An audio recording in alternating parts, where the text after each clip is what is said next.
విద్యార్థులందరికీ మురళీధర్ క్లాస్ రూమ్కి స్వాగతం. విద్యార్థులారా, ఈరోజు మనం 5వ తరగతిలో ఉన్నటువంటి 5వ తరగతి అంటే ఇక్కడ నూతన పాఠ్యపుస్తకం 5వ తరగతిలో ఉన్నటువంటి ఇంగ్లీష్ గ్రామర్ అంశాలు ఒకసారి గమనించుకోవాలి. టెక్స్టువల్ గ్రామర్ మీకు మొదటి నుంచి నేను చెబుతున్నాను. ఈ డిఎస్సి కానీ అలాగే టెట్ ఎగ్జామ్స్లో ఈ టెక్స్టువల్ గ్రామర్ నుంచి ఎక్కువ ప్రశ్నలు వస్తున్నవి. ఫండమెంటల్ గ్రామర్ కన్నా టెక్స్టువల్ గ్రామర్ నుంచే ఎక్కువగా ప్రశ్నలు అడుగుతూ ఉన్నాడు. ఇది మనం ఎట్లా చేయగలుగుతాము? టెక్స్ట్ బుక్ని చక్కగా చదువుతూ టెక్స్ట్ బుక్లో ఉన్నటువంటి అన్ని గ్రామర్ అంశాలు నేర్చుకున్నప్పుడు మాత్రమే ఆ డిఎస్సిలో కానీ ఆ టెట్లో అడిగేటువంటి ప్రశ్నలకు మనం సమాధానాలు చేయగలుగుతాం. సాధారణంగా మనం 3వ తరగతిలో ఏముంటుందిలే, 4వ తరగతిలో ఏముంటుందిలే, 5వ తరగతిలో ఏముంటుందిలే అని లైట్ తీసుకుంటాం. ఎస్పెషల్లీ ఇంగ్లీష్ విషయంలో ఏముంటుందో అన్నట్టుగా ఆలోచిస్తాం.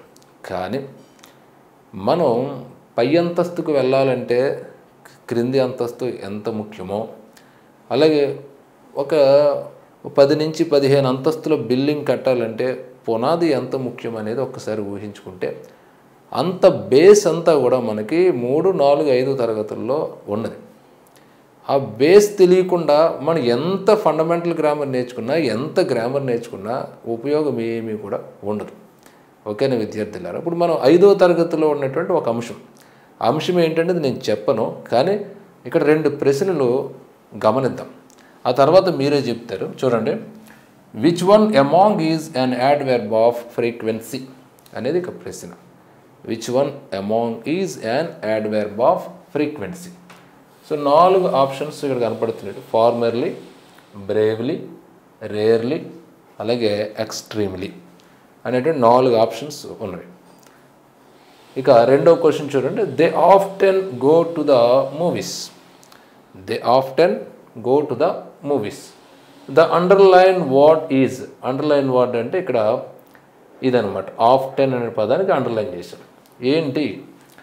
Adverb of degree, adverb of manner, adverb of frequency, adverb of place. ఈ 2 క్వశ్చన్స్ చాలా సింపుల్గా ఉన్నాయి కదా. అంటే చాలా మందికి ఇది సింపుల్ కాదు, కొంచెం కష్టమైనటువంటి అంశాలు. అయితే మీలో అతి తక్కువ మందికి ఇంగ్లీష్ మీద ఎక్కువ నాలెడ్జ్ ఉన్న వాళ్ళకి ఇది సింపుల్ క్వశ్చన్సే కదా అనిపించవచ్చు. ఈ 2 క్వశ్చన్స్ కూడా 5వ తరగతిలో ఉన్నటువంటి గ్రామర్ అంశాల మీద ఇచ్చినటువంటివి. మరి ఇవన్నీ ఎలా తెలిస్తే మనకి? ఖచ్చితంగా టెక్స్ట్ బుక్ గ్రామర్ని చదివినప్పుడు, టెక్స్ట్ బుక్ గ్రామర్ యొక్క అంశాలు మనం నేర్చుకున్నప్పుడు. సో దీనికి సరైనటువంటి సమాధానం మీరు ఇప్పుడు రాబోతున్నటువంటి క్లాసుని చూసి మీ యొక్క సమాధానాన్ని కామెంట్ రూపంలో పోస్ట్ చేయండి. నేను వాటిని చూస్తాను. అంతకంటే ముందు మీకు ఒక చిన్న విషయం. 3వ తరగతి నుంచి 10వ తరగతి వరకు కూడా టెక్స్టువల్ గ్రామర్ని మురళీధర్ క్లాస్ రూమ్ యాప్లో పొందుపరచడం జరిగింది. 3వ తరగతి నుంచి 10వ తరగతి వరకు కూడా. అంటే ఈ టెక్స్టువల్ గ్రామర్ ఎట్లా ఉంటుంది అనేది కూడా ఒకసారి ఆలోచించుకుంటే 3వ తరగతిలో ఉన్నటువంటి అన్ని యూనిట్స్, అంటే యూనిట్ వారీగా ఇవ్వటం జరిగిందనమాట. మొదటి యూనిట్, 2వ యూనిట్, 3వ యూనిట్, 4, అలా ప్రతి యూనిట్లో ఉన్నటువంటి 3వ తరగతి నుంచి 10వ తరగతి వరకు ఉన్నటువంటి అన్ని క్లాసులు, ప్రతి యూనిట్లో ఉన్నటువంటి ఈ గ్రామర్ అంశాలను చక్కగా మీకు అత్యంత అర్థవంతంగా చెప్పించడం అనేటువంటిది జరిగింది మురళీధర్ క్లాస్ రూమ్ యాప్లో. సో క్లాసులు అనేటువంటివి మీకు ఖచ్చితంగా ఉపయోగపడతాయి. అందులో మాత్రం అనుమానం మీకు అక్కర్లేదు.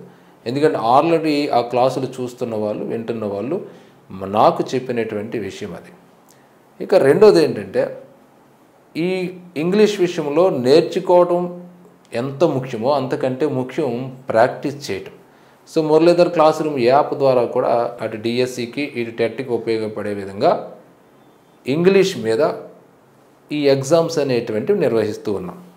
సో వీటిని కనుక మీరు రాయాలనుకుంటే ఈ దిగువన కనపడేటువంటి నెంబర్లకు కాల్ చేయండి. ఓకేనా విద్యార్థులారా? ఇప్పుడు చూడండి, దీనికి సరైనటువంటి సమాధానం మీరు నాకు కామెంట్ రూపంలో చెప్పాలి. ఈ పాఠ్యాంశాన్ని చూసి అప్పుడు చెప్పండి. ఓకే.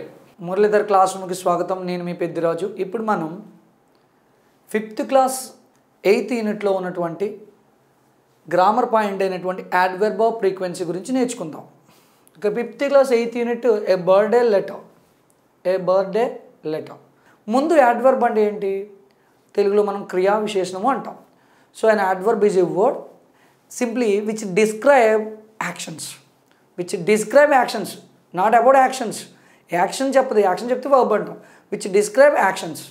ఇంక మనం ఫుల్ లెంత్ డెఫినేషన్ చెప్పాలంటే an adverb is a word which modifies a verb, an adjective or another adverb. ఒక క్రియా విశేషణం అనేది క్రియను వర్ణిస్తుంది, యాడ్జెక్టివ్ను వర్ణిస్తుంది, అనదర్ క్రియా విశేషణాన్ని కూడా వర్ణిస్తూ ఉంటుంది. ఓకే, అయితే ఈ యాడ్వర్బ్లో కొన్ని రకాలు ఉన్నాయి. యాడ్వర్బ్ ఆఫ్ టైమ్ అని, adverb of frequency, adverb of degree, adverb of manner, ఇలా కొన్ని రకాలు ఉన్నాయి.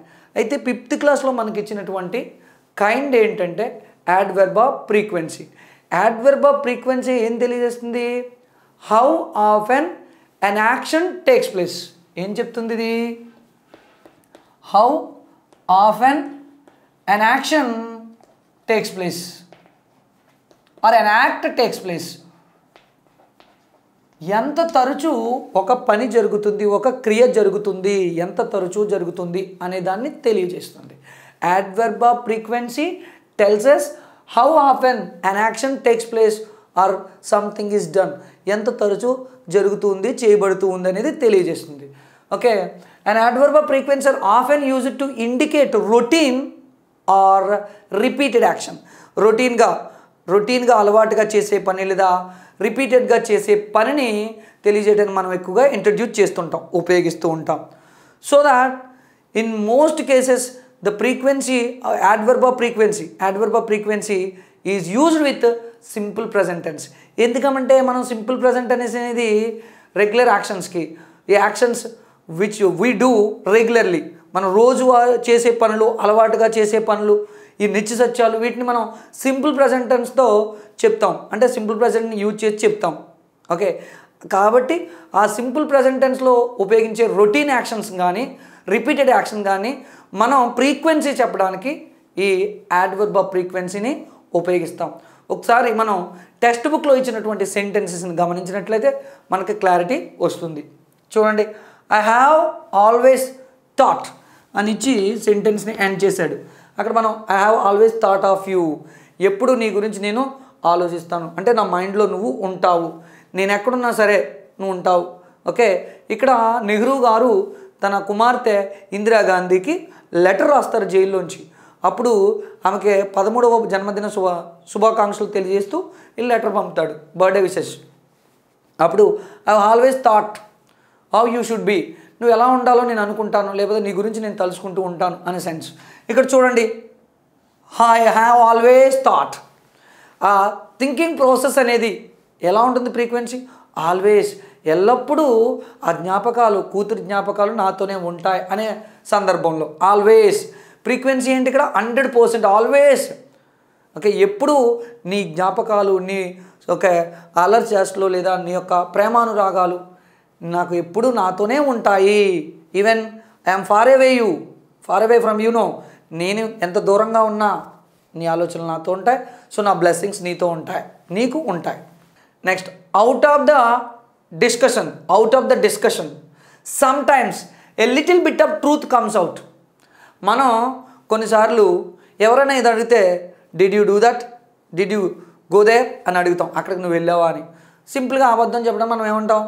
లేదు అని చెప్తాం.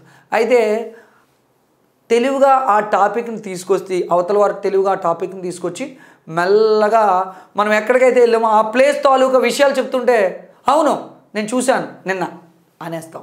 అంటే out of discussion sometimes a little bit of truth come out. Okay, next ఇక్కడ చూడండి, సమ్టైమ్స్, కొన్ని సందర్భాల్లో, కొన్ని క్షణాల్లో, కొన్ని సమయాల్లో. Never do anything in secret.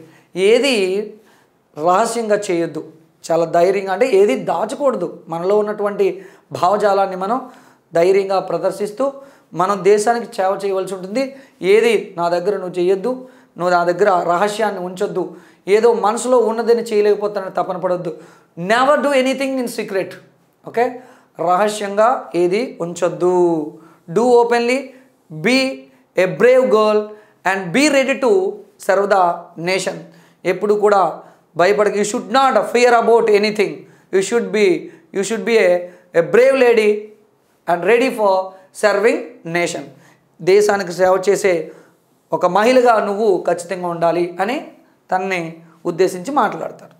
So ఇక్కడ మనం ఆల్వేస్, సమ్టైమ్స్, నెవర్ ఈ 3 పదాలు చూసినట్లయితే మనకి అక్కడ ఆ జరిగే యాక్షన్ యొక్క ఫ్రీక్వెన్సీని చెప్తే always thought, sometimes a little bit of truth, sometimes comes out, never do anything, ఎప్పుడు చేయొద్దు. ఇక్కడ గమనించినట్లయితే మనకి ఏంటి విషయాలు తెలిసినాయి? ఖచ్చితంగా మనకి ఆ పని how often that action does or takes place అనేది తెలుస్తుంది. ఇలాంటి అడ్వర్బ్స్ని మనం ఏమంటాం? Adverbs of frequency. వర్బ్ని డిస్క్రైబ్ చేయడానికి, యాక్షన్ డిస్క్రైబ్ చేయడానికి అడ్వర్బ్ ఉపయోగిస్తాం.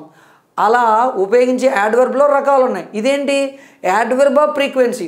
ఒక పని ఎంత తరచుగా జరుగుతుందో చెప్తుంది. ఓకే, నెక్స్ట్ మనకి 5 సెంటెన్సెస్ ఇవ్వడం జరిగింది. ఓకే, ఆ 5 సెంటెన్సెస్ని మనం ఒకసారి గమనించినట్లయితే అందులో మనకి అడ్వర్బ్ ఆఫ్ ఫ్రీక్వెన్సీ గురించి మనకి వివరణ దొరుకుతుంది. We go on a vacation at least once annually. సంవత్సరానికి ఒకసారైనా మేము ట్రిప్కి వెళ్తాం, వెకేషన్లో సెలవులకు బయటికి వెళ్ళటం జరుగుతుంది. యాన్యువల్లీ, అట్లీస్ట్ వన్స్ యాన్యువల్లీ, సంవత్సరానికి ఒకసారైనా, సంవత్సరం అది. I usually shop groceries on Sunday mornings. సాధారణంగా ఎప్పుడు రెగ్యులర్గా చేసే పని ఏంటంటే ఆదివారం కూడా ఈ కిరాణా సరుకులు అవి తేవడం జరుగుతుంది. Raju is often late for work. Raju is often late for work. Often అంటే తరచూ లేట్గా వస్తుంటాడు, చాలాసార్లు లేట్గా వస్తుంటాడు. Next, we seldom see Shravan. ఎప్పుడో కానీ శ్రవణ్ని మేము చూడము, కనిపించము, విజిట్ చేయము. My doctor advised me that I should brush my teeth twice daily. మా డాక్టర్ 2 సార్లు నా పళ్ళు తోముకోవాలని, రోజుకి 2 సార్లు పళ్ళు తోముకోవాలని అడ్వైజ్ ఇచ్చాడు.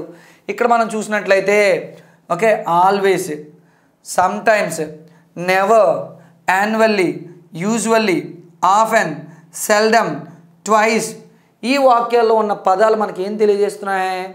How often something does or how often something must be done అనేది మనకి తెలుస్తుంది. దీన్ని బట్టి మనం అడ్వర్బ్ ఆఫ్ ఫ్రీక్వెన్సీ అంటే ఒక యాక్షన్ రిపీటెడ్గా అవుతున్నా, లేదా రొటీన్గా అవుతున్నా, లేదా తరచూ జరుగుతున్నా, అస్సలు జరగకపోయినా, జరగకూడదా అని చెప్పిన మనం అడ్వర్బ్ ఆఫ్ ఫ్రీక్వెన్సీని ఉపయోగిస్తాం. ఓకే, ఇప్పటి వరకు మీరు 5th క్లాస్లో ఇచ్చినటువంటి అడ్వర్బ్ ఆఫ్ ఫ్రీక్వెన్సీ గురించి నేర్చుకున్నాం. మరొక అంశంతో మళ్ళీ కలుద్దాం.